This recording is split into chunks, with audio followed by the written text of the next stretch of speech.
镜周刊报道，女星张艾雅自嘲是3C 商品山顶洞人，曾因为手机跑的速度缓慢，她没备份就按了重置，结果手机资料全被清空。她虽不懂3C，却能从男友上线时间、脸书点赞数、参加活动交叉比对找出蛛丝马迹，最后果然发现男友劈腿。曾国成也傻眼赞叹：“你应该去世行大的。”张艾雅上卫视中文台《一代女王》节目，与伊森、于浩然、张艾雅、黄邓辉、林彦君等人畅谈女生擅长与不擅长的事情。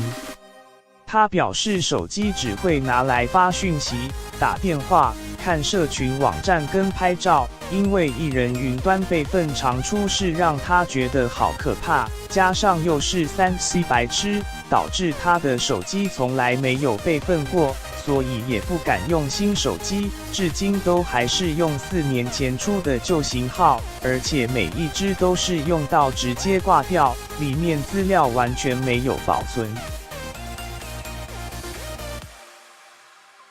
虽然张艾雅是3C 白痴，对于从社群网站里找出男友劈腿却是很有一套。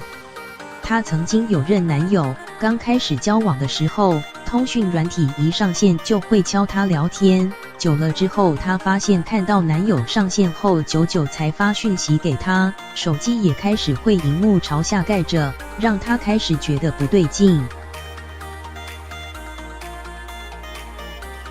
于是张艾雅开始追踪男友脸书上线时间，男友近期对哪些女生脸书贴文按赞，近期会参加的活动是什么，有谁邀请他一起参加，累积数据后再交叉比对，后来与男友摊牌，果真发现他劈腿，此举让曾国成也不禁啧啧称奇，亏张艾雅，你当艺人可惜了，应该去世行大的。